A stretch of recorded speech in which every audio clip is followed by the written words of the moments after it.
You are listening to Beyond the Verse, a Star Citizen podcast. A show dedicated to Cloud Imperium games, Star Citizen, and Squadron 42. Whether you fight, explore, unite, and or trade, we bring you news, updates, interviews, reviews, and analysis. So sit back, relax, grab yourself a pour of Radegast, and join us as we go Beyond the Verse. Launch sequence activated.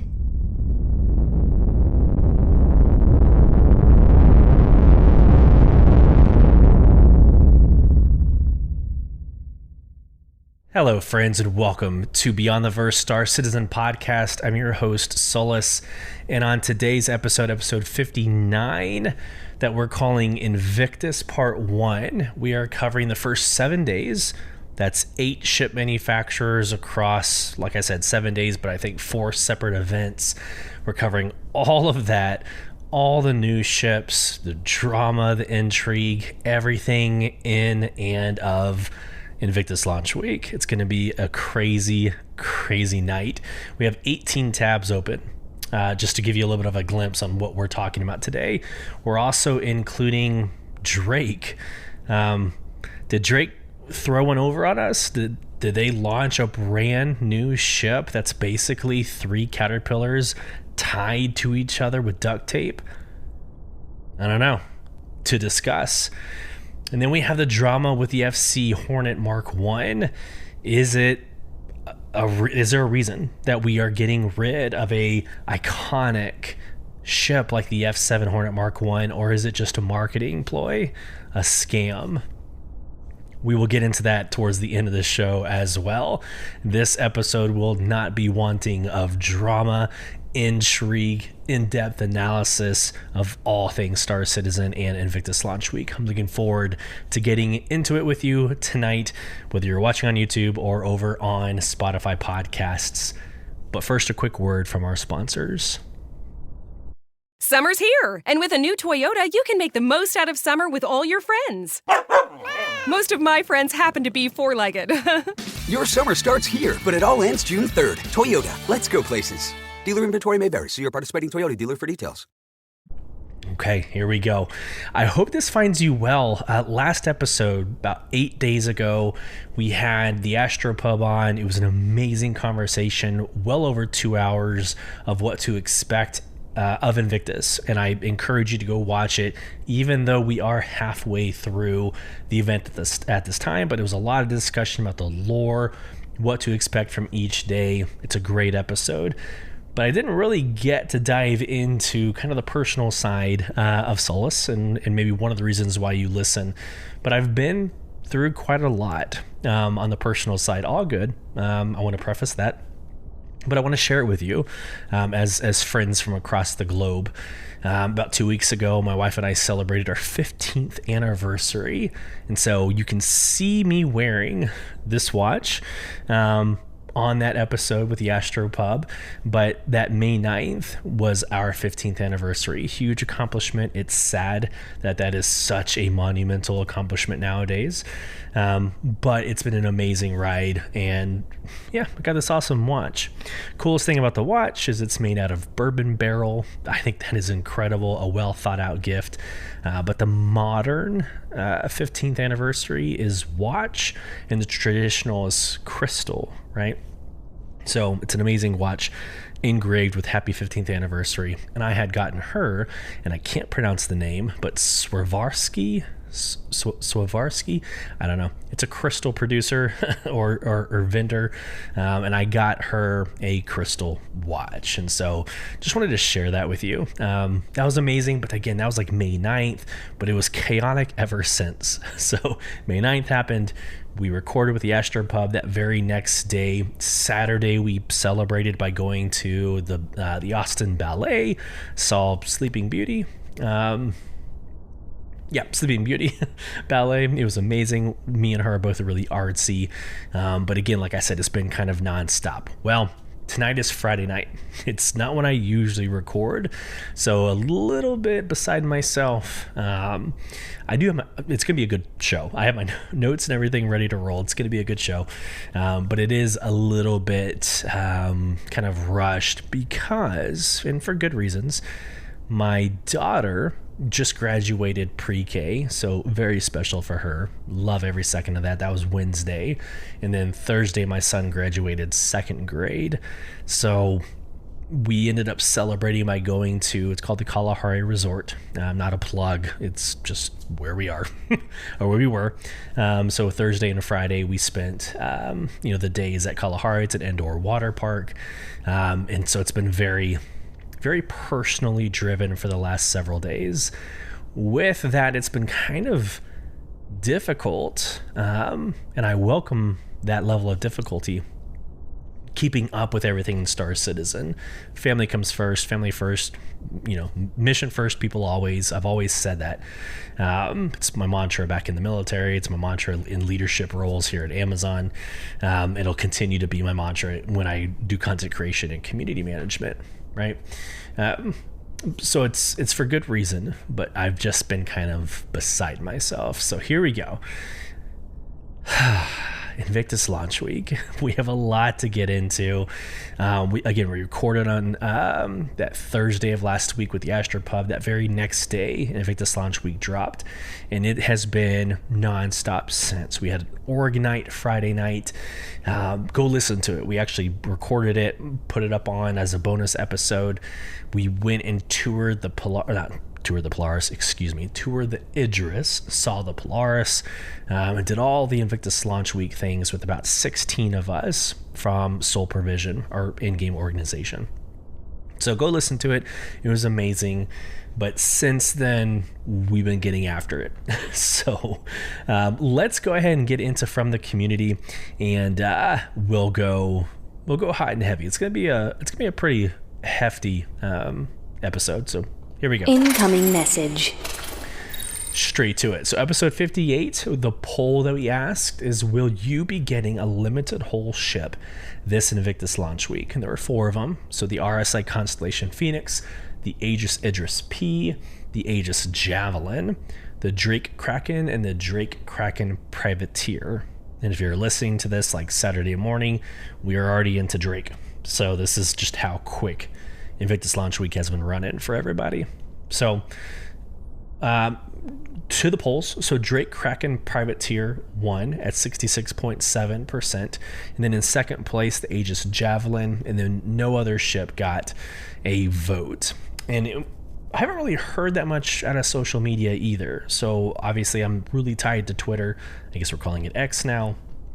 And there wasn't a lot of excitement about the Phoenix, and honestly about the Idris as well. That wasn't like talked about a lot in either our community or what I observed on Twitter. Don't necessarily know why. I don't have any anecdotes as to why, but I did find it a little surprising that there wasn't more conversation about these limited hull ships. But when the Javelin came out, of course, again, that's a $3,000 ship, so maybe that has something to do with it. But there was a lot of discussion about the Javelin. A lot of people saying that they were able to get theirs this year. A lot of screenshots of them being added to the people's hangars. So congratulations if you got your Javelin. And then the Drake Kraken Privateer is tomorrow morning. Now tonight I asked a poll, kind of the Drake Kraken versus the Kraken Privateer. But I'm not going to talk about those results until the next episode, so next Thursday. So that's always a debate. Do you want the base Kraken with like 3.8k SCU, or do you want the Kraken Privateer with like 0.8 SCU, but with public and private merchant, vessels, merchant shops? There you go. We'll go with shops. Always a debate. So that was the poll. Let's go to the Q&A. So what are you enjoying most about Invictus 2954 and 323.1 so far? Now, again, I had asked this Thursday night before ILW even launched, but it was in preparation for 7 days later doing this podcast. So here are the responses. Had 6. So we have Randy. Randy responds with the star map and AI improvements. 100%. Now, the star map, yes, very obvious, very easy to work with and to use. Star map, 100%. The AI improvements, I'm very interested. Like, if I could talk to Randy, I would. AI improvements, interesting, because I still, in doing FPS missions, whether it be mercenary or even some of the bounties, there's still a lot of clipping. There's still a lot of server issues, client issues, game side issues that are happening with FPS. So I haven't really been able to reap the benefits of AI improvements just yet, but I know they're in the game. Can't wait to experience them. So, all right, Dakota Riley says, seeing the Polaris in game, even if it is the exterior only. Now, we will end the episode watching the Inside Star Citizen, which talks about a Drake concept, and it shows us the interior of the Polaris. So that'll be super exciting. But to Dakota's point, you walked into, this is day 1 and 2, you walked into the convention center and saw this massive ship, the Polaris, and it was quite the sight. The attention to detail of this outside, and they've confirmed that it basically is done. The outside is basically done. So walking up to one of the landing pads or the landing feet of the Polaris and kind of looking up into the compartment of hydraulics and wiring, piping, it was quite the sight to behold. And then honestly, we took an org shot in the stern of the ship, or at the back of the ship, and that whole engine like compartment, the exhaust and thrusters and everything, this is going to look amazing flying when you're in third person. Cannot wait for it. Let's move on to the Wandering Marauder. Enjoying Invictus launch week with friends, sole provision for the first time. It's like your first Valentine's Day not being single. That is hilarious. I love the analogy. Very depressing about Valentine's Day, but I love the analogy. I totally recognize it. When you have a home, when you have a place you can call home, like sole provision or an organization, it just makes the game in these events that much more meaningful. So I feel you, Wandering Marauder. Then we got Disowned, which shout out to Disowned. That dude has been getting lit up by CIG and Star Citizen, taking phenomenal screenshots and getting recognized for it. So Disowned, here we go. Love exploring everything related to Invictus. It's my first one and it's amazing so far. If you're a watcher of this podcast or a listener of this podcast, you know my story. Invictus launch week is what got me hooked. So I love that he's able to explore this and kind of experience Invictus, and it mean as much to him as evidently as it did to me 2 years ago. So this event, IAE, honestly Alien Week, these I'm gonna say marketing events, not to belittle it, but these events are very impactful for us as backers. So love that you're experiencing that. Nick, quote, seeing the Polaris in game and touring the Idris. Absolutely.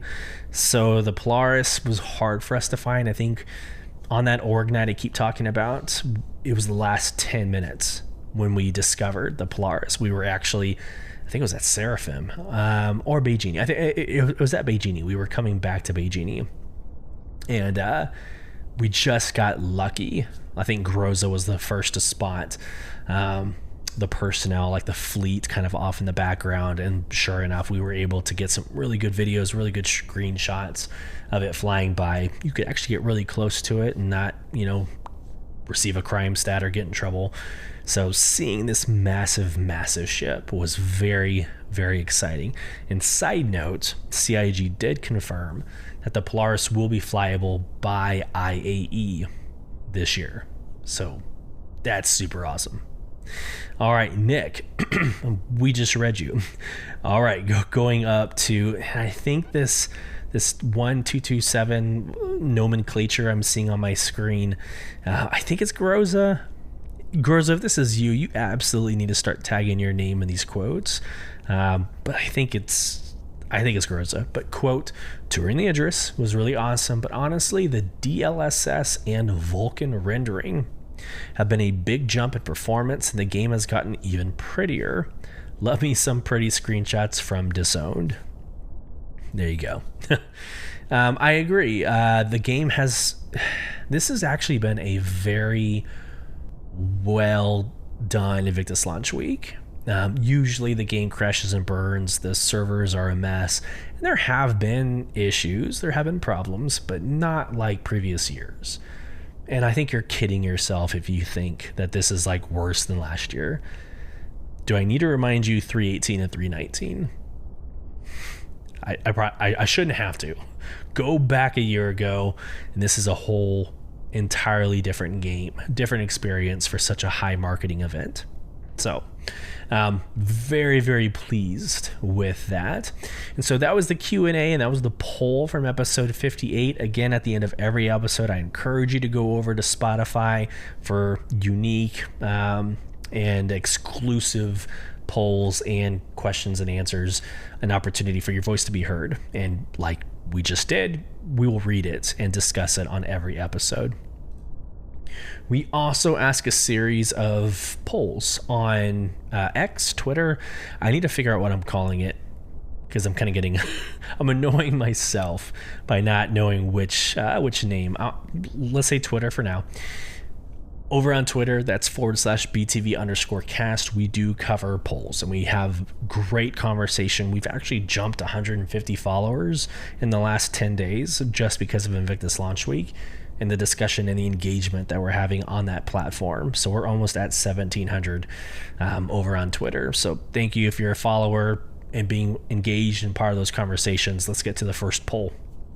So May 19th, this was day 3 of Invictus. We went from RSI to the next grouping of ship manufacturers, which was Crusader, Tumbrel, Mirai, and MISC. And so that was a pretty easy to ask that poll. Of the 4 ship manufacturers, which one are you most excited about?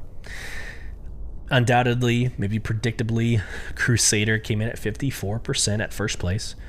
And then we had a tie. And this is interesting because MISC and Mirai are basically they are the same ship manufacturer. So they're at 19.4%. And then Tumbrel came in 4th place at 7.2%. No shocker there. I think most backers have a more intimate connection with Crusader, the C2, the C1. I mean, you have all those ships, kind of the MSR, Mercury Star Runner. All of these great ships come from the Crusader. And then MISC and Mirai are very particular. They're very unique and speak to a specific backer. And even more so with Tumbrel. So I think once you get more specific to the role and function, maybe the less popular those ship manufacturers can be. And so that was almost 900 views, 140 votes. So a really good first poll. Let's get into the second poll. Excuse me. With every patch that resets UEC, I am always curious about like how people get their UEC back. Like in what method? Is it salvaging? Is it mining? Delivery missions? Is it some sort of combat mission? And so what I've done is I'm going to make up a word. I've bucketized. I've put all of those into buckets, and I've basically asked, is it combat? Is it in the field? Is it logistics? Or other put in comments? And so let me just share my screen just so you can see kind of the questions. But with 323 dropping 10 days ago, what is your preferred method of accumulating funds initially? And I put a little quip in here. Remember, I can only provide 4 options here. LOL.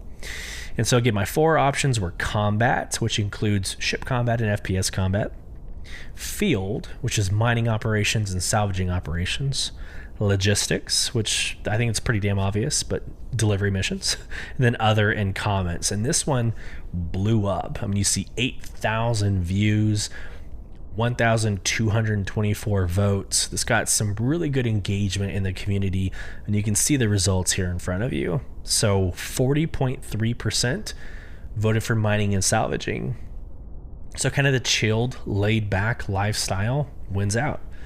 I think that's very interesting, because usually the loudest backer, or maybe like the loudest accounts on Twitter or some of these other platforms, it's always really FPS, master modes. We've heard that millions of times. You would think combat would win out, and they weren't far behind, but they did come in second, right? So field, mining, and salvaging. And then combat, ship, and FPS was 34.7%. And then far behind was the logistics delivery at 15.5%. And then the other was 9.5%. So quick reaction, excuse me. Quick reaction to the logistics piece. I am actually really sad about 323.1. I have been trying to take on master modes, really get comfortable in that space, and honestly, I think I've picked it up pretty well, especially with the Firebird that has come out. Much more to discuss later in this podcast, but it's been fun. Like, I actually really enjoy master modes. I really enjoy FPS, well, ship combat, but the FPS piece, like I said at the beginning of the podcast, a little bit of a sinking issue, still having issues being in a bunker and actually conducting successful operations. But the logistics piece, I have yet to complete a delivery mission without an issue, like without a glitch or without something crapping out. And I don't necessarily know why. There's no trend. I've tried different ships, right? Different locations, different systems. And again, I have yet to successfully complete a delivery mission. And I maybe have attempted 10 times. So like I've said, pretty busy on the personal side of my life. I haven't been playing it as much as most of you, more than likely. But out of the 10 times I've tried, it's been pretty tough to see success there. So I would love to see that come around, especially with 323.2 having cargo updates, which we'll get into that here in a second, but that's right around the corner as well. So let's get on to the next poll. All right, this is May 21st. This was today in Star Citizen. It was a new manufacturer. It was Aegis. The first day of Aegis, we knew that the Sabre Firebird was going to go on sale. So I went ahead and asked, what are you most excited about for today? Let us know if you'll be picking up the Sabre Firebird in the comments. And so the questions or the answers that I had available to you was the Sabre Firebird sale, the Javelin Limited wholesale, the Idris P Limited wholesale, or just the general Aegis showroom. And this got significantly less views and less engagement. It wasn't as like a hotly debated, topic as maybe the previous polls, but about 655 views, 36 votes. The majority, of course, said the Sabre Firebird sale. So 41.7%. But then the general Aegis showroom won second at 30.6%. Well above the Idris P and the Javelin at 19.4% and 8.3% respectively. A little shocking. Like, not everybody's going to have $3,000 to spend on a Javelin. Not everybody's going to have, I think, $1,700 to spend on the Idris. So, this makes sense that most people would get more out of a $170 Sabre Firebird. I think that's the price. And obviously a free general Aegis showroom. So I guess it makes sense. I'm just, again, a little shocked that the limited hull ships didn't get more of a fire started, among the community, as you would normally see during these events. Don't necessarily know why. And no really indicator or anecdote to really go into there. I didn't see any,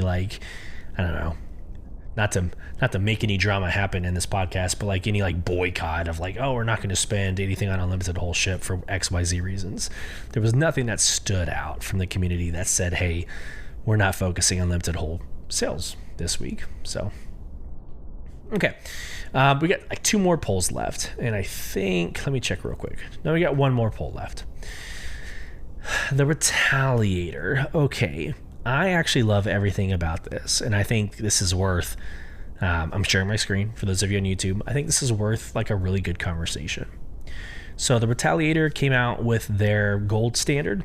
It came out with the first modularity in a ship. So super awesome. Love everything about it. And of course there's this interesting, I don't want to say drama, but there's,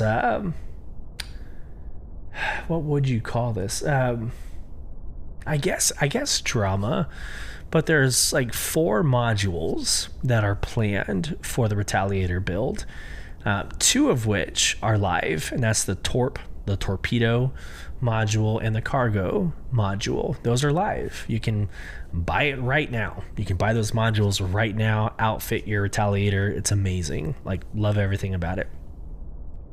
But there were so many people upset with the 2 that are still in concept, and it's like a personnel version. Excuse me.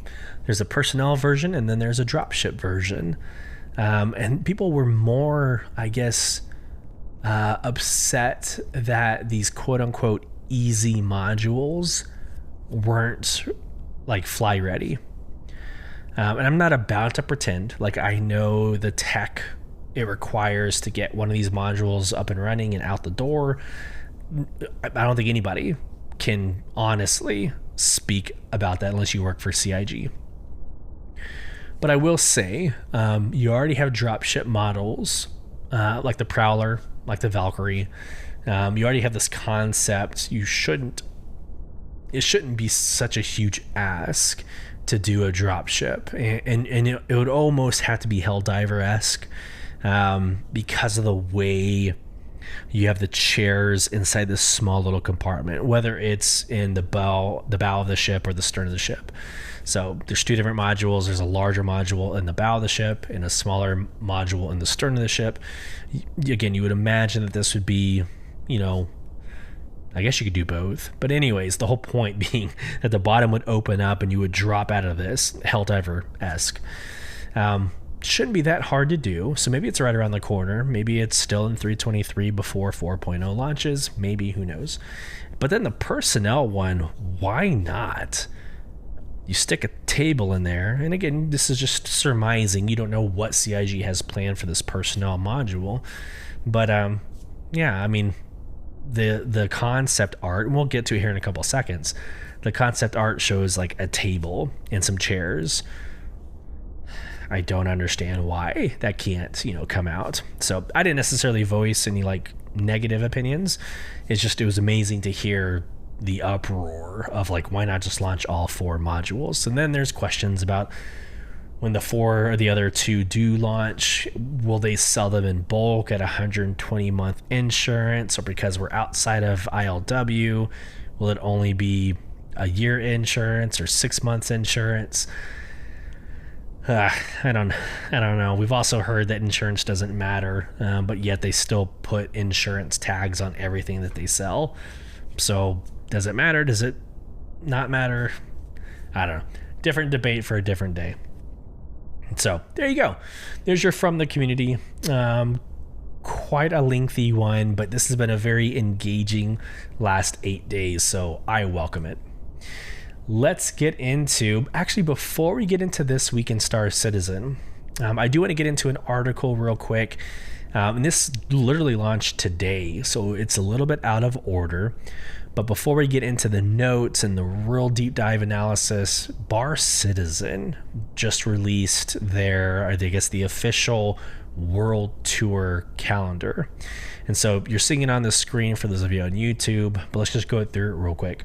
So Europe, So Lyon, France, June 8th, right? And then we got Montreal, June 14th. Here in Austin, Texas, June 15th. So try your best to be there, because I will be there June 15th. But we got some other dates: Los Angeles, Manchester, Frankfurt, Taipei. Have these, yeah.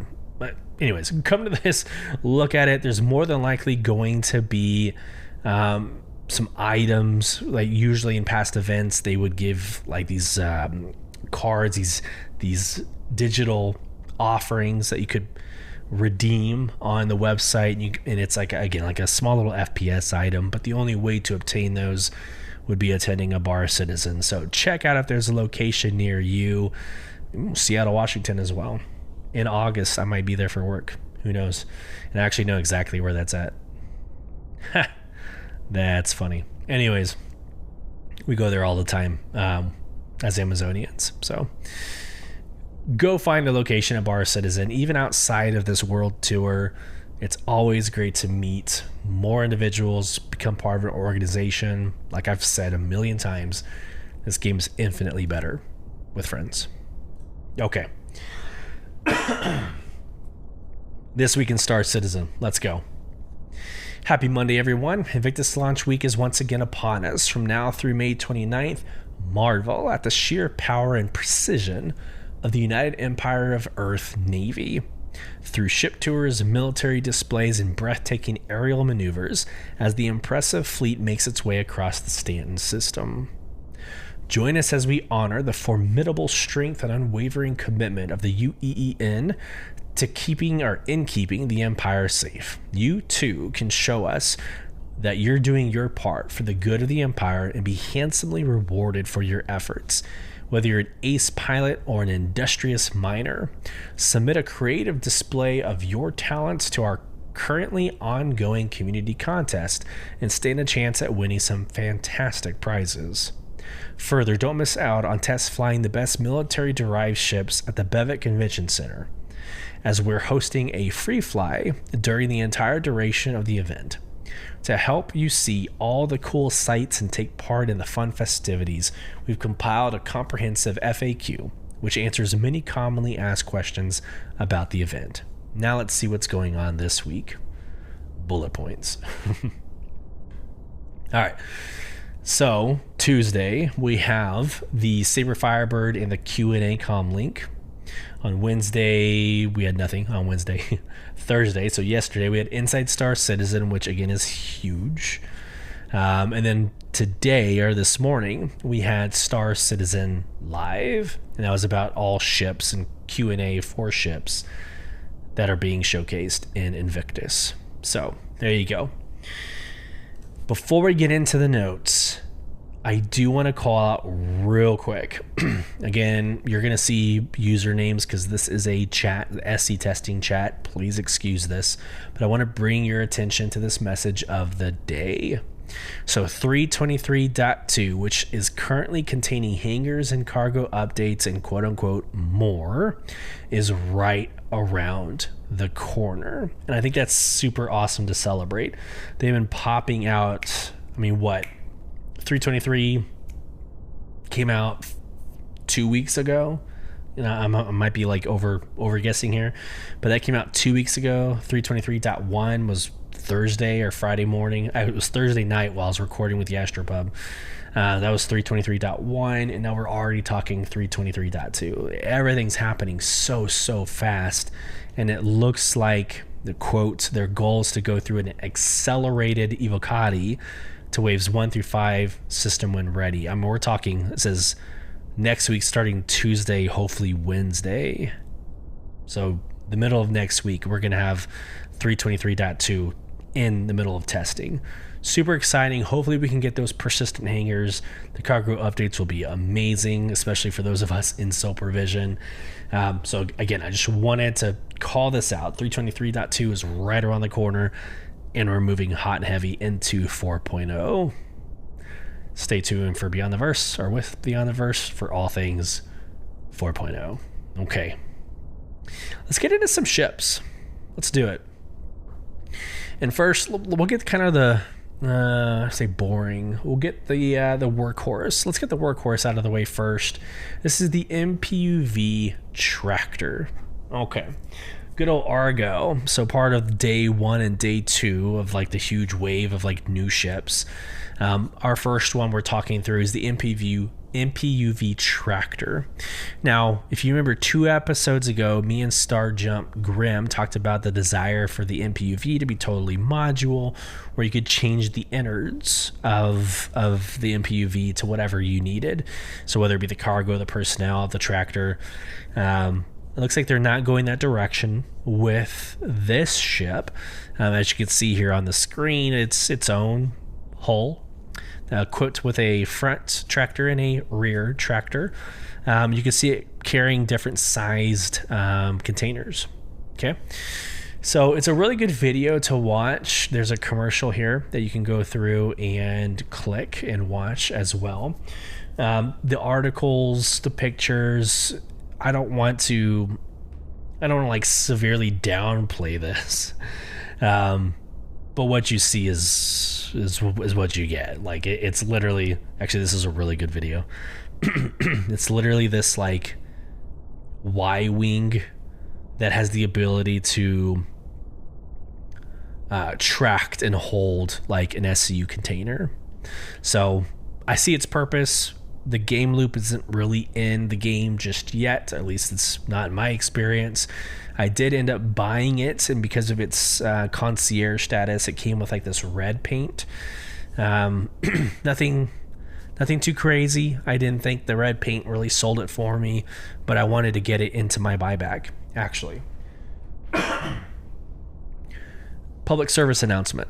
If you haven't seen my socials, and this actually blew up, it had like 4,000, 5,000 views.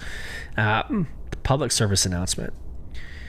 If you have the funds to do so, get all the things new with exclusive paint that you can't get down the road. Get it now and then melt it immediately into your pledge store or your buyback. You're never going to lose it. It's still in your buybacks, so you can always bring it back if you want to, but it solidifies you having this item or this ship with this exclusive paint forever. So let's say, and I did do this, I bought it and I melted it immediately. So those funds are back into my pledge store as a store credit. If I ever wanted to, I would just go back and I would buy it back. It can be with store credits if you have one of those tokens, or you can just buy it back with new cash.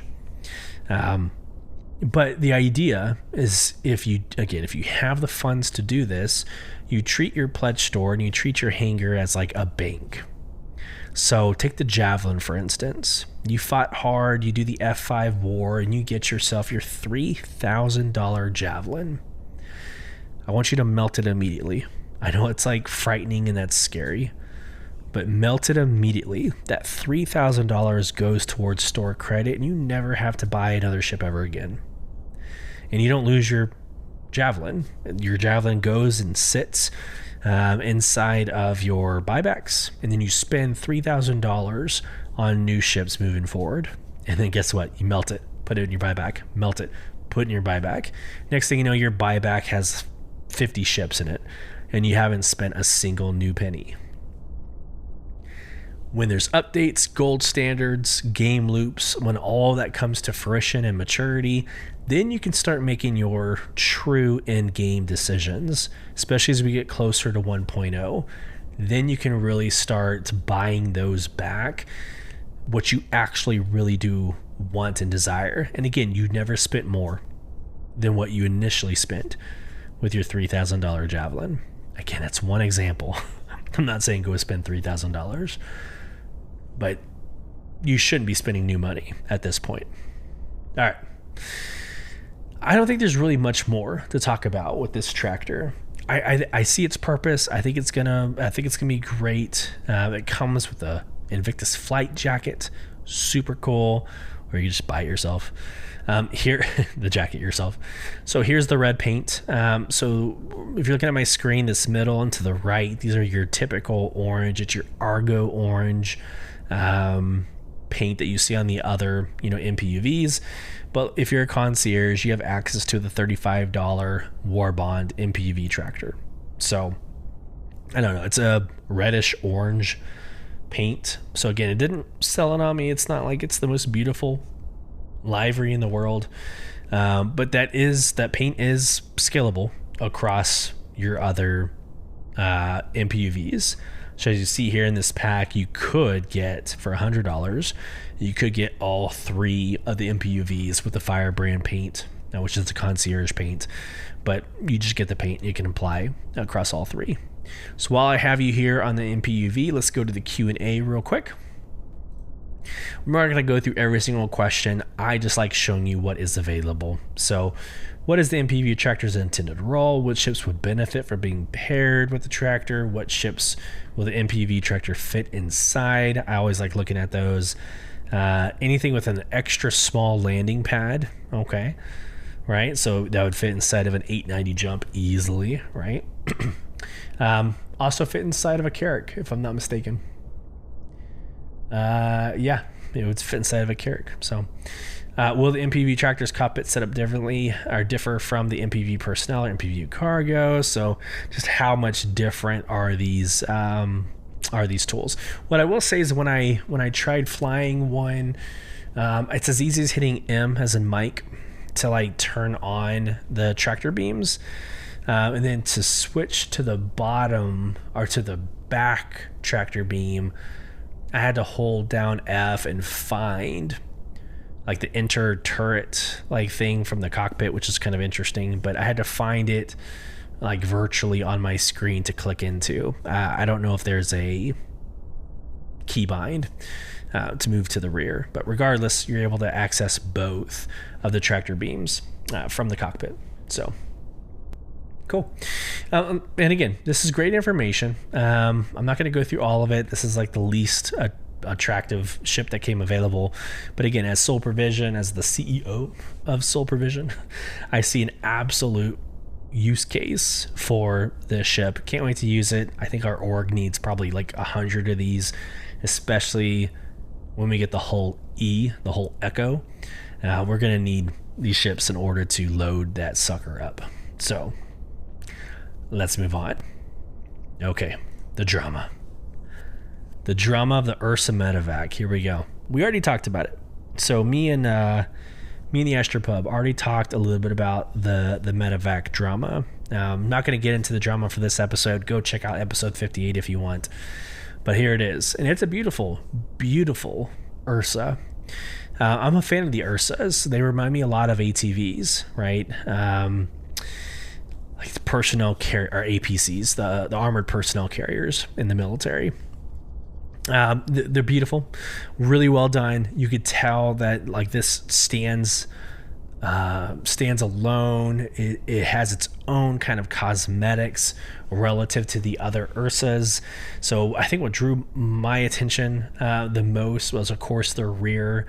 The rear is kind of opened up more to like allow players to come in and out freely. I'm thinking like a gurney pushing up and down a gurney through that ramp. I don't know. Maybe it's a like Mandela effect, but like I think the tires are also bigger, and I don't necessarily know why they would be, but I think the tires are a little bigger as well. But regardless, this is a beautiful, beautiful ship. This is probably a must-have in most fleets. I think the C8R and this Medivac, the URSA Medivac, are probably two of the must-haves inside of your fleets. The concierge is a black and red. So where you see red and black, just switch, just rotate. It's like black with like red highlights. Super sleek, super sexy, 100% my palette. Like I love black with red highlights. Oh my God, there's a commercial. So I'm going to hit play for those of you on YouTube for you to watch, and then I'm going to go on mute. What a great soundbite for those of you on podcasts. But yeah, so the commercial is playing. There was some drama here with the commercial. It gives off the impression that it is This isn't... Let me back up a little bit. When I play Star Citizen, it is exploring, it is a sim to live in space. Yeah, you might come in contact with other individuals. There might be FPS opportunities, there might be mercenary opportunities, ship combat opportunities.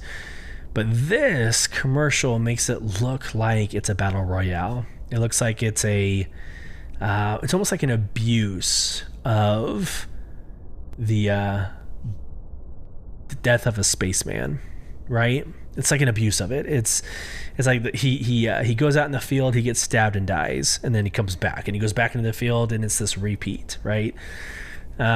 I think that rubbed people the wrong way because it sends the wrong message about what this game is supposed to be. So let me just play it again. It's probably gonna... Nope, the audio is not. But see, like, you get this guy falling into this vat, so he's gonna die, but he reverses, and now he's back alive again. And so, because of the medevac, he's able to regen back at the medevac. So he runs out, he trips a landmine, blows up, he gets shot by somebody, blows up. Now he's getting his gear back on, he's gonna go back out again. Like, it's this constant, like, live, death, live, death, live, death. And that's not the message I think CIG really wants to lead with. I actually agree with that sentiment. At the same time, it's a medical vehicle. Like that's its use case. Its use case is for those injured on the battlefield, right? Okay. Just saying it exists. So here's the URSA Medivac, a top-down. It's a skeleton view of the layout. I think it's a really good infographic, but it looks like 3 personnel can run it. So you got a pilot, I guess a driver, and then a passenger driver. And then you've got a third kind of inside the medical room, call him a paramedic, that's with the medical supplies. And then, of course, you have the carcass or the individual laying on the bed. So it's a 3 personnel vehicle. And then, of course, more pictures. And then let me show you real quick. Give me the paints. Respite. There we go. So here is the concierge paint. It's called Respite. It's that black. I said red highlights. This picture shows orange highlights. I'm pretty damn sure it's red highlights, but you're going to get kind of an amber lens coating like on the front. And then the rest, again, is that sick black with, I'm going to call it red highlights. But let's take a look. Factory standard. No. I think it's red. I'm gonna stick with red highlights. But around the door, kind of around the splash guards, right?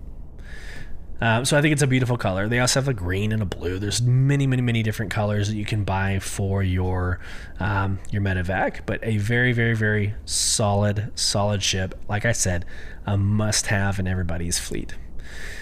Again, Q&A while I have you here. I'm going to keep you screen shared. Here's the Q&A. How does the medevac differ from the URSA and the Lynx rovers? The size compared to the base URSA rover? What I will say through all these Q&As, for the most part, it's just like the base. It just has additional, I think it has additional shields. Defense. Yep, and medevac has slightly more armor than the URSA to provide additional protection, though it's not considered heavily armored. So yeah, so it's just like the base, has a little bit of extra defense, and of course the medical bed, right? Obviously. But when I go through self-defense, alongside improved armor, the medevac retains the twin CF-117 Bulldog laser repeater. It basically is the base, right? So what does this mean for the future of death of a spaceman? Here we go. The URSA Medivac's respawning capability is a small component of a wider interconnected set of systems that we dubbed some time ago as Death of a Spaceman. This framework encompasses everything related to a player's health, death, respawn, and legacy. While the respawning system is currently active in the game, other related systems such as regeneration, degradation, inheritance, and additional components of Death of a Spaceman are yet to come online. It remains our intent for dying and respawning to carry a notable impact, adding more meaning and danger to your adventures in the verse. So this is kind of my point about melting things. Get a ship, melt it, put it in your buyback, and just hold fast, because there's so much about this game that is going to be changing in the next couple of months, years, whatever you want to call it. So my advice, buy it, melt it, always have it in the ready. And then if you're happy with the game loop and where it's going, put it in your hanger, right? Buy it back in your hanger, rinse and repeat. Like, you don't have to use new money. Okay, let's go. Let's keep going. So the next ship that was launched as well, this is Aegis Day. You've got, actually, I'm going to skip around real quick. I'm going to go to the Firebird. I had the Retaliator next. I want to go to the Firebird next. Y'all are okay with that, right? Here we go. Sharing screen. All right, this one's a beauty. This one is, I love this ship externally. So here we go. Beautiful, beautiful, beautiful ship. So if you're familiar with the Sabre series, like the Raven, which is super rare, probably don't have it if you're listening to this podcast, but it has a lot of similarities to what you have learned and grown to love about the Sabre. So again, I would say it's very reminiscent of the Sabre Raven. It just has 12 missiles. It will be growing to 24. There's a news announcement I'm going to share with you. But right now it's at 12. You can fire 6 volleys at a time, or 6 missiles at a time. It is a very powerful ship. I was able to take out, let's see here, I think an MRT. And I don't remember what I destroyed. I am so sorry. But it was an MRT, fairly decent sized ship. I took out with 4. Yeah, I think 4. And I shot 4. It's a great it's great animation. You can see it, shooting off from underneath you. It feels very organic. They did a really, really, really good job with the feel of the ship, and it's super fast. It's an interceptor. I say interceptor. It's actually a stealth ship. It's classified as a stealth ship, but I'm pretty sure it's also classified as an interceptor. Super fast, very, very, very fun to fly. So let's go through some of the pictures. I'm gonna hit the commercial real quick. It's already on mute. Good. So as you're watching this, listening. So I did get it. I took it out for a spin twice. I took it out twice. The first time getting my feet wet, hitting the, and I don't know if this is like unique to this one ship, but hitting the missile button on my joystick, it actually opened up the compartment of the 12 missiles. And so if you're in third person, you hit that missile button and you can see it kind of engage, right? I think that's very, very awesome, like that right there you saw on the screen. It'll open up and engage, and you feel like you're actually controlling the ship. So I thought that was a very well done cosmetic for the ship. So I just flew it around to get used to it and how it handled. There's the commercial for you. And then the second time I took it out, I did, VLRTs, very low restart. Yeah, VLROTs to up to MRTs, and did really well with this ship. So highly recommend it. At the same time, it's for a certain use case. It's like a one trick pony. It's there for its missile deployment. That's it. I can't imagine you're going to do a lot of damage with the Gatlings that's attached to it. It's great for missile deployment, like I said, but that's it. You need to have a use case for it, because once you shoot off your missiles, I mean, heaven forbid you shoot the first volley of 6, and then like your next volley of 6, and you're there surrounded by 2 or 3 more vehicles. It's probably not going to end well for you. Right? There's nothing else that it really brings to the table. So just be careful with that. What I will tell you, as much as I love flying this ship, and I see the use for it, I did end up melting this and putting it back into my buyback as well. So I got the concierge paint. Yeah, concierge paint. Got the concierge paint for it. Got that secured. And it's like the black with the gold highlights, just like the Anvil F7 C Mark II and the F7A Mark II. Yes. It's the same black with gold trim. So I'm pretty sure Ash Cloud. There you go. Yep. It's called, the livery's called Ash Cloud. Here's the black with the gold highlights. Very beautiful. Like I said. But it's now back in my buyback. So yeah. Anyways, I think that's like a general consensus, is that people liked the concept, they liked getting it, but I know a lot of people that either follow me or I follow them. I know a lot of people who did the same thing. They melted it almost immediately to hopefully see some changes with that game loop or to the ship itself down the road. So there's also a Q&A for it as well. We're going to move on to one of the last topics before we get into Inside Star Citizen. And it's the Aegis Sabre Firebird. Okay. We just talked about that. The Aegis Retaliator. So I love everything about this. This was such a success. It was such a success. I'm not even going to entertain the whole drama that I mentioned at the top about the second or the third and the fourth modules remaining in concept. Don't care. This is such a great update to ships and to Star Citizen's gameplay.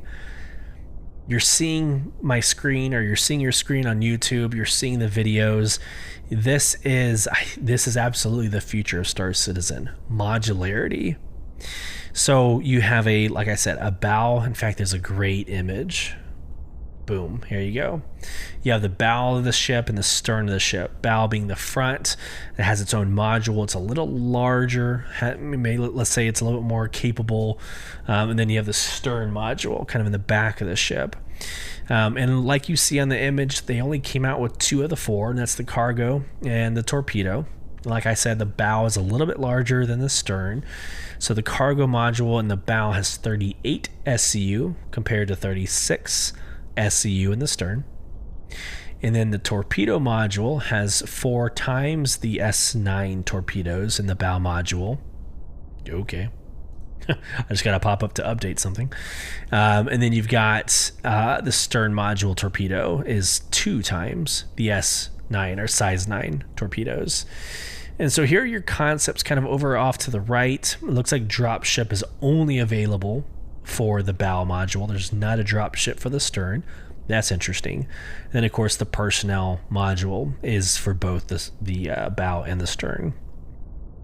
But you see what I'm saying here about like the personnel module? It's a table and chairs. That should have easily been able, if this is this concept, if that's what they're trying to achieve, that should have been easily achievable. But I guarantee you they're doing more to it. It's not just a table with 2 chairs. So can't wait to see what they do to it. And then here's that drop ship module I was talking about. This shows 12 jump seats in the bow. And again, the way they have them, they're in the center. It's center fed into this module. You would have to have it Helldiver, where the bottom opens up and the bodies fall out of the bottom. So more than likely a Helldiver model. But yeah, I think this is the right answer, and I'm excited to see the Retaliator do it, because there were 2 bays. For some reason I didn't think that there'd be 2 separate bays for the modules. But that's really exciting. You've got multiple, combinations of how to set up, your ship. And so for me, I'm running the torpedo module because I want that extra firepower. I'm running the torpedo module in the bow of the ship. That gives me 4 size 9 torpedoes. And then in the stern, I've got the cargo module running 36 SCUs. So I'm using it for cargo, like delivery, or I will be using it for cargo and delivery whenever those cargo updates come, 323.2, with the ability to defend myself pretty heftily with the 4 size 9 torpedoes. So you can do whatever combination you want. And it's a pretty penny to get all of them. So here's some pictures. I'll talk about the prices here in a second.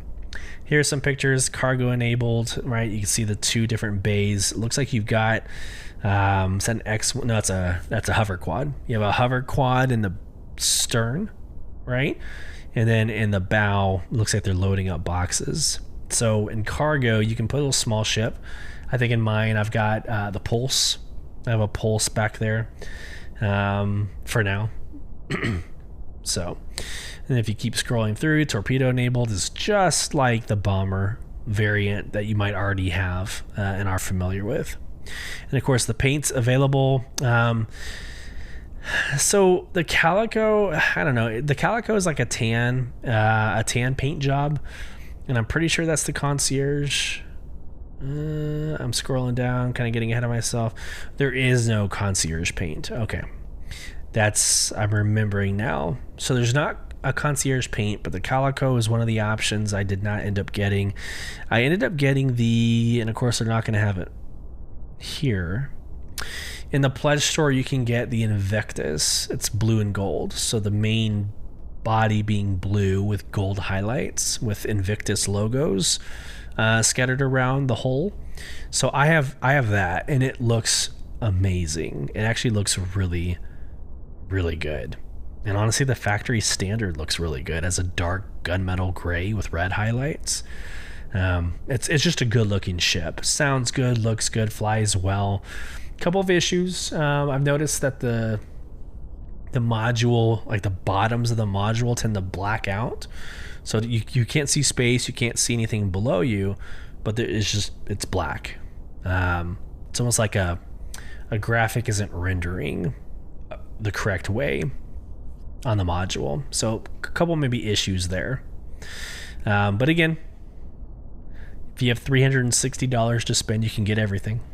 So it's a Retaliator with all modules, $360, just right there. And then if you want to get just the cargo enabled Retaliator, that's $200. Just the torpedo enabled Retaliator is $255. So like at that price point, you might as well just go ahead and get the $360 for the Retaliator with all modules. But I ended up doing, first off, I melted like all of my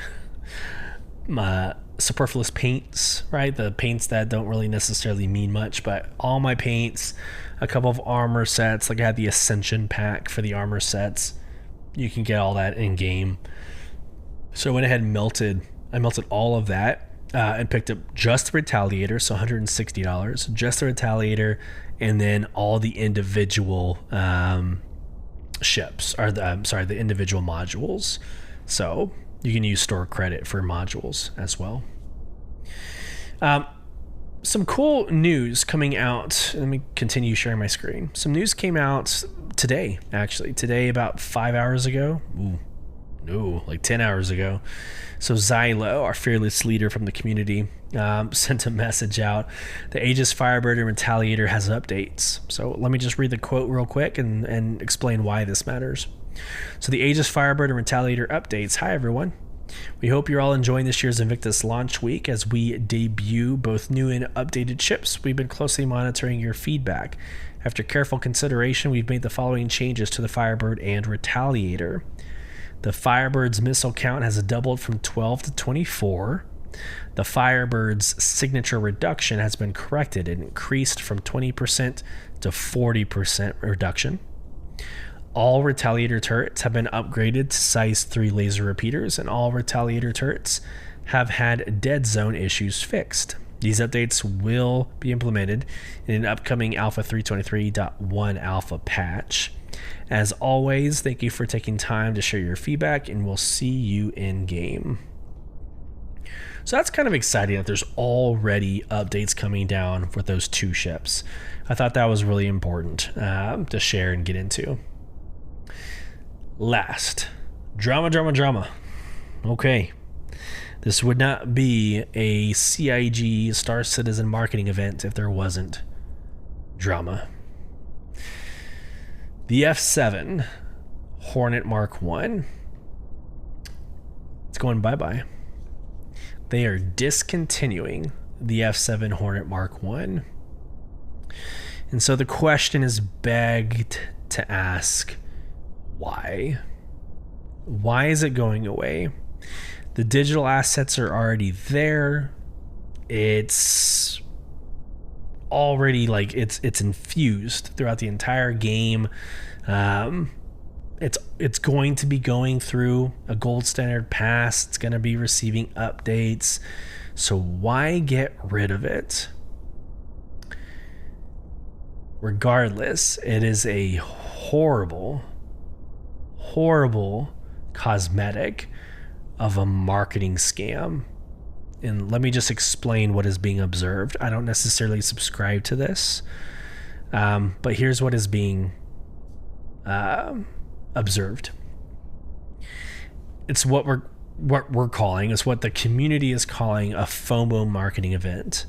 Like, let's get rid of this just to increase sales, because you're still going to have it in game. You can still purchase it in game. Let's just sell that. This is your last chance to get it with special paints, right? To just try to get money out of you. That's what it feels like, right? Kind of looks that way. So I get where the community is coming from. I truly do. I get the optics don't necessarily paint a really good picture. The timing kind of sucks. It feels like a money grab, right? At the same time, not to like defend CIG or I don't know, White Knight or whatever you want to call it. They do reserve the rights to do whatever the F they want to do to their ships. 100%. So if they're investing in this cosmetic upgrade to the Mark II, they've done a design language change completely to the Mark II, and they don't want to put any more effort towards, making changes to the Mark I. Okay, I can see kind of the desire to get away from it, but to say that you're going to continue with a gold standard, that you're going to continue with updates and balancing and everything else, and you're going to be able to purchase this in the game still, what the hell's the point? I read this and I just brushed it aside. Who cares? This is the most non-news that I could possibly talk about, that I could possibly share with you. Why even broach this topic? Just keep it in the damn pledge store. If you're gonna do your gold standard pass and it's going to be a continued flying ship, I don't know what you achieved by doing this, unless it truly is that money grab that people are talking about. So this one's an eyesore.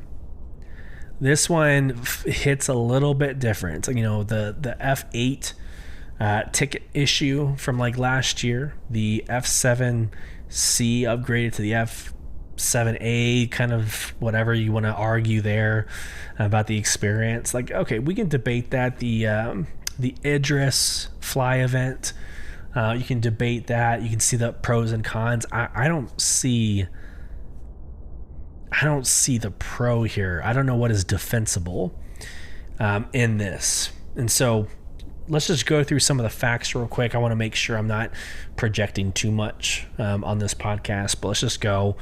A legacy of service, the Mark I Hornet bid farewell to a true legend. Here's the lineup of all the ships they're getting rid of, which, by the way, every F7 Hornet Mark I is going to be getting in a Mark II. So this, like, for instance, excuse me. For instance, this like F7C Hornet Ghost will be getting a Mark II variant. Cool. But here we go. Like here's the article that I like snipped.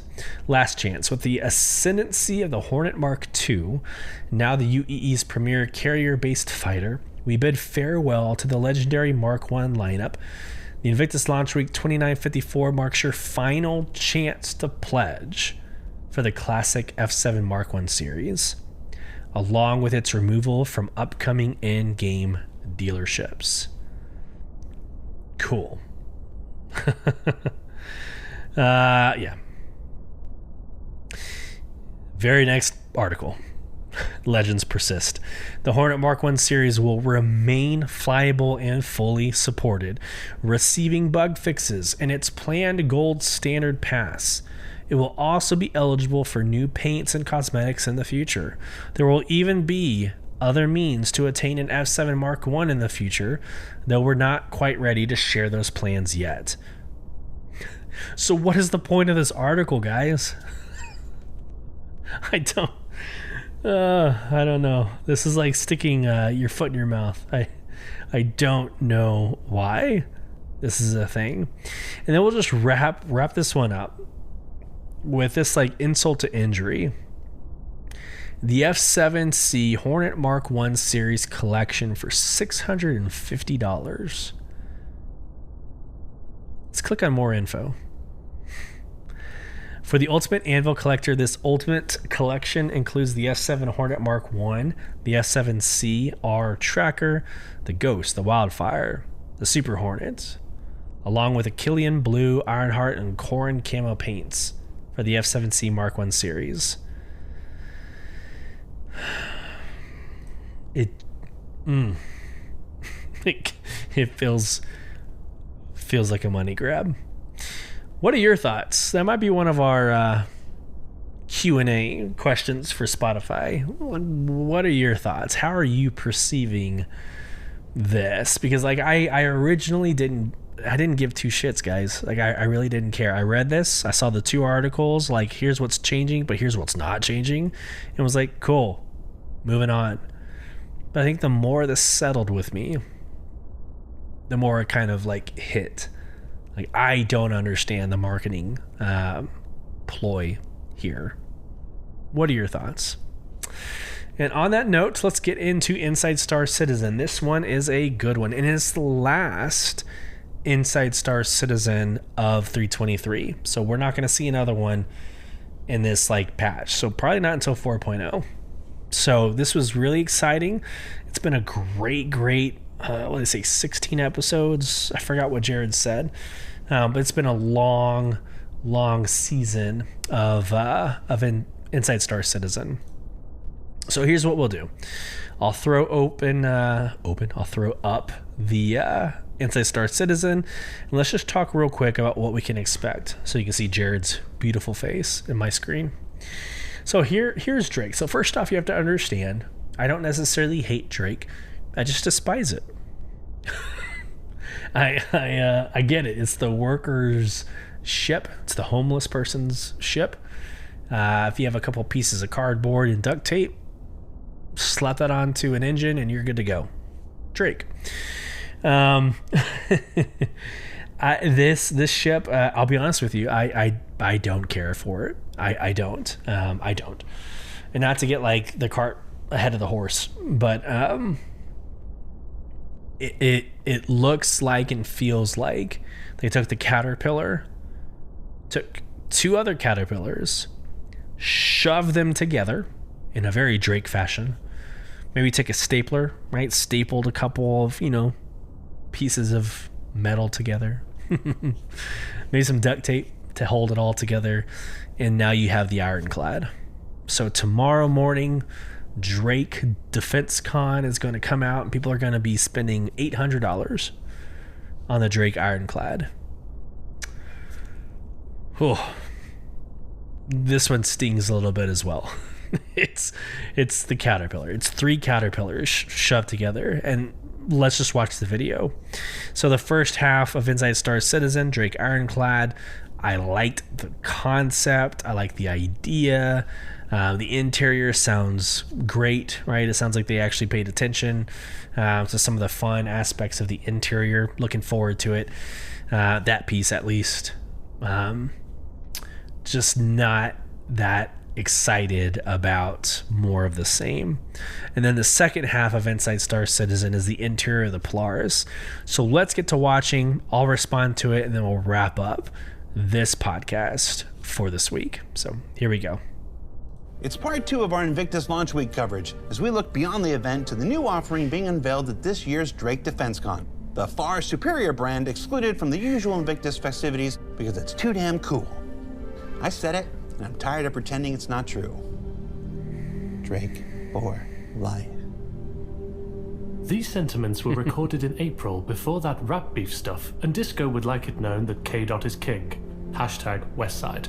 Also, that David is the best. Woohoo! Now we resume the program. Nice. Let's force John Crew to talk about it now. So in the Star Citizen universe, we have a lot of cargo ships, but they're sort of concentrated around the lower end of cargo hauling, sort of the low hundreds, SU and below, and the very high end where there's multi-thousands. There's a mix of cargo ships which have their cargo on the inside, ones on the outside like the Hull series, and we really wanted to bring something different where it's sort of sits right in the middle. It's a nice progression step and facilitates both internal and external loading of cargo, which is where the Drake Ironclad comes in.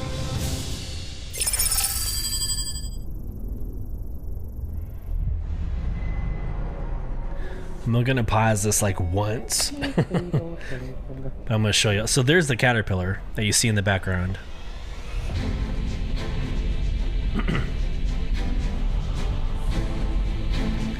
So first off, if I didn't do anything else, this silhouette or this side profile of the Ironclad looks like a damn Caterpillar.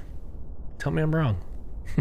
Ironclad is the kind of next step up for Drake cargo ships. It kind of builds on what the Caterpillar brings, but in a much larger form. The Drake Ironclad is a 6-person multi-crew armored freighter. A large proportion of the ship is dedicated to the cargo bay at the front of it, which has both a front ramp for loading and unloading cargo and small vehicles on the ground, as well as a retractable roof for doing that in space with EVA as well. Little tight entrances to cargo ships doesn't necessarily lend itself to when you're out in deep space and you're trying to quickly move some cargo from one person's ship into your ship. Really, you want as much kind of access to be able to do that as you possibly can. So that image right there. So I'm trying to remember if the Caterpillar has the vertical thrusters in the back. I'm pretty sure the Caterpillar has the top-bottom engines.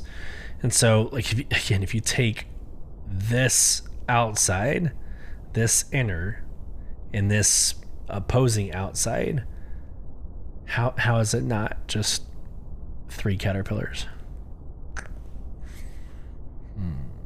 By having this kind of much larger opening on top of the ship, it allows us to kind of bring cargo in much easier. The interior is its role being a nice. sort of armored freighter comes from 2 distinct ways. One, the cargo itself is more protected. It's within the cargo bay that has the armored roof section that covers it. So unlike, say, a Hull C where the cargo's on the outside, you can load it from the outside but then protect it with the Ironclad. Is also more heavily armored than the Caterpillar, so it kind of gives a little bit more security to your kind of precious cargo. The exterior is very classic Drake brutish styling, a whole lot of engines and a lot of framework and quite thin structural elements support the rest of the ship. Very bare bones styling. It doesn't have lots of nice padding. It's all there and exposed, and it's really just sort of rugged and to the point. So the Ironclad is really 3 distinct areas. You have all the accommodation in the rear sort of third of the ship. The front 2/3 is really just this cargo bay with the front entrance and the retractable roof. And then you have the command module, which has seats for the crew, plus a few little jump seats for everyone else. Command module is there to steer the ship when it's attached, and the command module serves as the escape pod as well. The only time you really want to detach it is in an emergency. It's not designed to be your sort of primary ship flying around. Okay, I do think that's badass. If you heard that, the command module, or that where you're flying, is in and of itself the escape pod. Brilliant. I've been waiting for that. That actually makes sense to me. Like, why leave the cockpit to go somewhere else for an escape pod, which is typical in space movies. But this makes a lot of sense that you're already in it and you extract the actual cockpit as your escape pod. Pretty brilliant. It kind of gives you a little bit of a get out of jail free card if you're transporting stuff that is quite valuable, quite sought after in maybe some of our less desirable systems. What it allows you to do is kind of have a little bit of security. So if you're getting attacked or you're getting yourself into trouble, if you want to save yourself, you can kind of jettison your cargo and try and get out of Dodge and kind of get out to safety. And I think that's like a really important thing as we get closer to Death of a Spaceman. With some of the recent tech that's come online, this brought us one step closer to implementing command modules properly. So not only will you see this detachable command module feature on the Ironclad, but as well it will happen on the Caterpillar. Interior-wise, you've kind of got two entrances onto the ship. You can either enter via the command module, and that takes you straight into a kind of corridor section. It's kind of like almost like a mezzanine. You can either go up to the habitation area, which is top floor of the ship, gives you like super nice views out both the kind of cargo out the front and the rear of the ship, or you can kind of come down the ship into the main habitation area. Alternatively, you can enter through the dock and collar airlock, which is on the opposite side of the ship. At the rear of the interior of the ship, we've kind of got the heart of the engines. It's the big kind of engineering area where we've got all of the kind of main functional components needed for moving such a large ship. And then if you kind of come slightly further forward, we've got we call it the kind of like the command deck. It's not a bridge, you can't fly the ship from it, but it's where you operate the tractor beams. It's where it kind of gives you good views out over the front and into space. You've got the tractor beam turrets, but also, visually you can kind of stand in this area or sit in this area and look out over the front and over the bow of the ship and kind of really see what you're trying to pull in or what you're trying to capture into your cargo hold. As we come downstairs, we've got a little kind of covered area at the rear of the cargo hold, and that is where you can store a couple of small ground vehicles or some of your equipment for moving vehicles and cargo around. And then you're into the main cargo hold of the ship, and this takes up the majority of the interior space, is this large cargo hold. One of the things that we were kind of really keen to do was give lots of different views and different angles down into this cargo hold. Again, as we're exploring slightly less lawful systems, we wanted to give the players as much opportunities as we can to kind of be safe aboard their own ship. So either side of the cargo hold, we've got these gantries that run completely front to rear on the ship, and they give great view down into your cargo bay. They also give that opportunity of if there's someone tries to board you via the cargo bay, it gives you some nice cover opportunities. And we've also got a few little windows that kind of look down into it as well. I do foresee this being a very common derelict mission, right? Like, how many crashed Caterpillars do you see? Excuse me.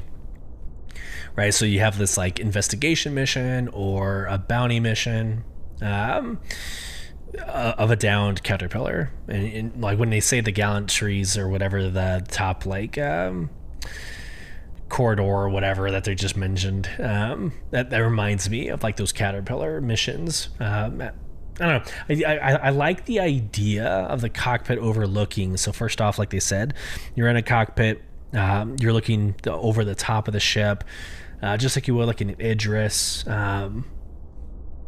Hopefully all of you have been able to tour the Idris, but the whole top is retractable. So you kind of now become, I don't know, like a supervisor, you like an overseer of the mission that's underneath you. So let's say you land or you're in space, you're seeing it above your ship or on top of your ship, you retract the roof and now you see the inside of the cargo operations. That's kind of a neat experience, I think. So if you're doing these hardcore cargo hauling missions, like imagine that purview, imagine having that kind of scope or view into your operation. I kind of like that. You're flying your ship and you're able to see the operation right, beneath you. I think it's a unique experience that I don't think currently exists in the game at this moment. As you move to the kind of like the very front, the very nose of the ship, those gantries lead into a kind of secure cargo area. It's somewhere that's a little bit more difficult to get to when you kind of enter the ship. The big thing we were referencing when we were looking at it was this idea of police evidence rooms. And so these kind of individual cages where you could put your most secure cargo, whatever it might be, in this area, and it would make it quite difficult to try and breach in or out of that area. So it gives us just somewhere a little bit more secure for kind of smaller cargo items.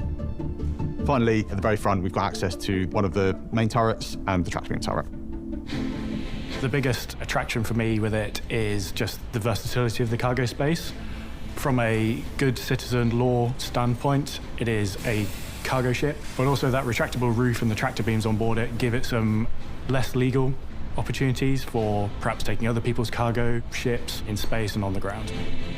At the time of recording, we're also exploring a more military-themed variant of the Ironclad. It doesn't have a name yet, so we'll just call it the Drake. Ironclad Assault. Compared to the base ship, this has been developed to support ground assault operations. It has additional turrets covering the upper and lower surfaces to provide more fire support. And the front section of the cargo area has been redesigned to enable our largest vehicles in-game to be deployed from it, such as the tank. In addition, the cargo bay has been reduced in size to facilitate an onboard repair facility. So for those of you who want to have a journey in the cargo profession, traditionally you would start out in something, say like a Hull A. The next step up from there really is sort of into Drake Caterpillar territory.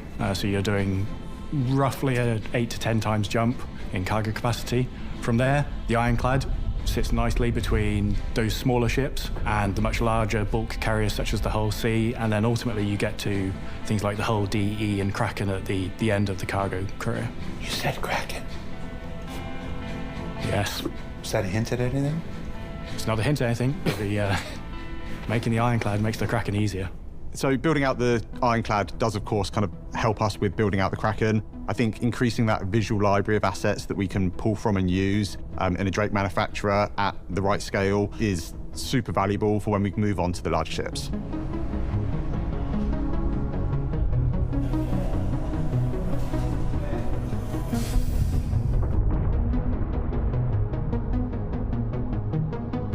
Of course, in non-Drake-related news, players in this year's event probably noticed the long-awaited RSI Polaris touring around the Stanton system. All right, real quick, we're about to move over to the Polaris, the interior of the Polaris. So last thoughts, again, I would love to hear what you think about the Ironclad, this Ironclad military variant. That'll be probably another Q&A for this podcast, but I don't know. I will not be getting this. I have both the Kraken and the Kraken Privateer ready to go for sole provision as true cargo operations, right? The base for the cargo, and of course the Privateer for the merchant loop whenever that comes to fruition. So I don't really necessarily see a use case for me to have this. And again, at the end of the day, it's like a box with like 6 thrusters. I don't want to belittle what CIG has done. It looks great. It has like the level of detail that we're seeing in these concepts. I think they're killing it. But the concept art, I can't wait to see it more in game. They did say something about it being available, not to fly, not fly ready, but in some way, shape, or form at DefenseCon this year. So more than likely, probably a holographic in the bottom. I don't know if no, DefenseCon doesn't have a bottom. DefenseCon has like the back room of holographics. So more than likely in the back room, there'll be a holographic of the Ironclad. So I don't know. Overall thoughts, I'll say 6 out of 10. It's still a Drake, so I can't wrap my head around even like a more higher rated Drake until the Kraken comes out. But I don't know. What are your thoughts on the Kraken? Nope. On the Ironclad. All right, let's take a look at the interior of the Polaris, and we'll end on this lovely note. I love everything about the Polaris. Let's go. Well, it's not quite flight ready yet, but we thought we'd ask the guys for a status update all the same and see if we can't get a closer look at the progress being made while we do it. We really wanted to have some form of the exterior of the Polaris at Invictus launch week. We wanted to mix up the capital ships on display this year. Being a big kind of military show, it made perfect sense to be able to kind of show it off in its best light. We've pushed quite hard to get the exterior to a point where we're happy to show it publicly. This meant we've prioritized doing the exterior over the interior. So the exterior you see is pretty much final art. All it is missing is really the damage setup, as I'm sure people have tried to do. It is currently invulnerable, or hopefully invulnerable in game. Visually, I think not only have we been trying to get it out so we can show it, but we've also tried to kind of really push the quality of the exteriors of some of our kind of like large capital ships. And what that has meant is that we needed to focus a few more artists than what we'd normally put on the exterior of a ship, just to make sure we kind of hit that quality bar and we hit it on time. It's pretty close to being Lot Zero, which means that the majority of the main modeling's done. There's still a whole bunch of decal work. The finer details, what we call as POM details, pass needs to be done, and that really kind of helps to elevate the kind of like the close read. I think the distance read and the mid reads are like brilliant, and to be fair, the close read when you get up and personal is looking really, really good. It's just we've still got that kind of like final sprinkle of polish to go on. With the focus on the exterior and pushing that as far as we could in the time we had, the interior is not quite as far along. It is more around the grey box stage, but the people we put on the exterior now will be moving on to the interior. Normally on a vehicle, as we try to kind of keep the development stages in line throughout the kind of like the life cycle of its development, it means that the interior isn't, it's not at the same level that the exterior is. We've been focusing on the core traversal areas of the ship. The majority of the rooms have now been worked up. I think there's maybe 2 or 3 rooms that are still in white box that still need a decent amount of kind of modelling and work doing to them. But the rest of the rooms now are kind of getting to the point where we're pretty close to grey box. So the bridge, the main corridors, the hab area, the cargo bay, torpedo rooms, and all the turrets. So these are a bit further along than some of the more secondary rooms like the brig and the medical bay. When you think of the Polaris, like its key points are the torpedoes. And I think that's been an area that has needed quite a lot of iteration on, and we're not quite there yet. One of the things that we're kind of really trying to make sure feels good from a player's point of view is the kind of like the loading of the torpedoes and seeing them kind of be from in your cargo hold to being in the kind of like loading mechanism and then being ready to fire. So on the kind of like lower deck and front half of the vehicle, we've got these big torpedo loaders. And that's an area that it's needed quite a lot of iteration to make sure it feels right. And we are still in that process. It's not kind of fully signed off. We're not completely happy with that area, but it certainly kind of makes up the heart of the ship. Otherwise, on the interior, the main upper deck is kind of really starting to come on. The engineering section is another kind of area that I think is really important in our capital ships and kind of getting to a level that we're happy with. From the kind of concept into production, we have opened up the bridge of the ship a little bit. One of the things we wanted to do was when you kind of enter onto the bridge, this should feel kind of like super exciting and super rewarding to the player. If they've managed to kind of get one of these ships, we want it to feel like they are kind of really living that kind of military life dream. So we've spent a bit of time kind of opening it up, giving some nicer views as you kind of enter onto the bridge itself. What we really wanted to do was kind of make sure that the player views are good, the captain gets a great kind of view out the front, and make sure that navigating around that area, especially as kind of more and more kind of multi-crew gameplay systems come online, we want to make sure that there's enough space on that bridge to have not just the captain and the pilot, but a whole crew there. Compared to the concept mesh, one not big change, but unresolved area was the hangar opening. It's quite a complex shape to open, so we spent a lot of time working on that, but that's all resolved. And then another thing we are looking at in the future is actually doing some more upgunning of the turrets. So it is not just a torpedo boat. It can sort of hold its own against other capital ships with its turrets. You'll see more of that as we get closer to releasing it, which we are aiming for at IE this year. So, what did we learn this week? Well, we learned that the Drake Ironclad is the next cargo ship from Drake designed to fill that gap between the Caterpillar and the larger Hull series offerings.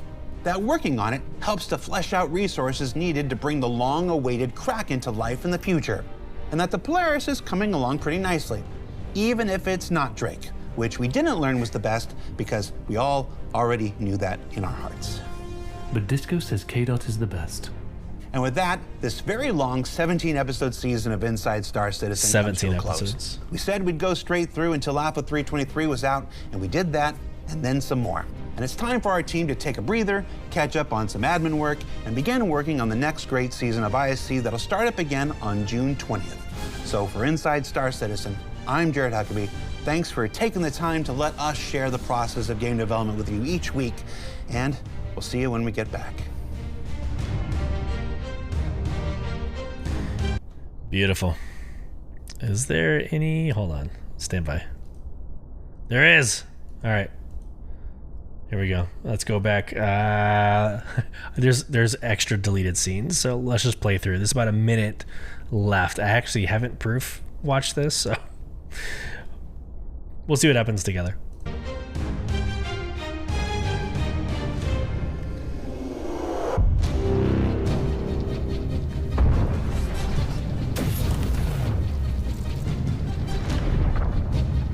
Looks like they're just... Got it. So they're just like taking all the outtakes from the 17 episodes.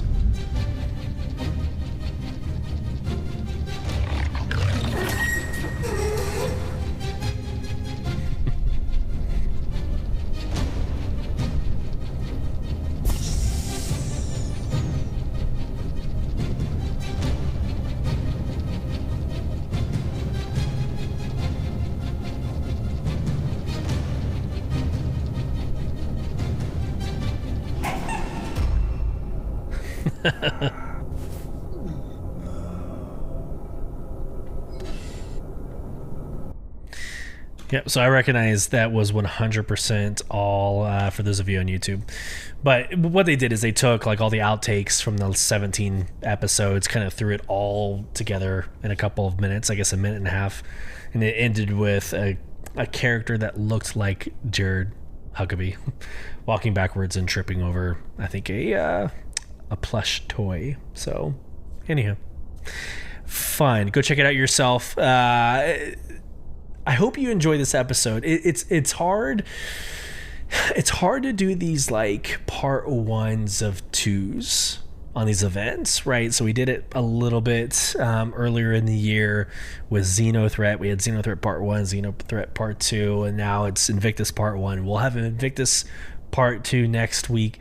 So it's hard to like choose what I want to go into hard now and not finish, you know, like obviously for next week. So I hope you enjoyed it. There are some, I don't know, points of contention this past week. Hopefully nothing too much of a downer for you if you're watching or listening. I try to err on the side of positivity, but of course there are some things that we need to touch on. I owe y'all the reactions from the community, right? Perceptions that are being expressed, and hopefully my own color attached to those to kind of give some reason to these events. So regardless of it all, I hope this finds you well. I hope you're enjoying Invictus. I truly do. This event is a very special event to me for many reasons, but hopefully you're finding it being special for you as well. So again, like I said, I hope this finds you well. If you want to become part of the conversation, you can email us at contact@beyondtheversehq.com. Join our socials at /BTV_cast over on YouTube at /@BTV_cast. And then of course our polls. You can answer our Q&A and our poll over on Spotify to become part of that conversation and be discussed at the beginning of every episode. If you want to join our in-game organization called Soul Provision, you can do so at www.robertspaceindustriescom /orgs/provision. And like I say at the end of every episode, I hope this finds you well. Safe travels as you traverse beyond the verse. Until next week, take care, everybody.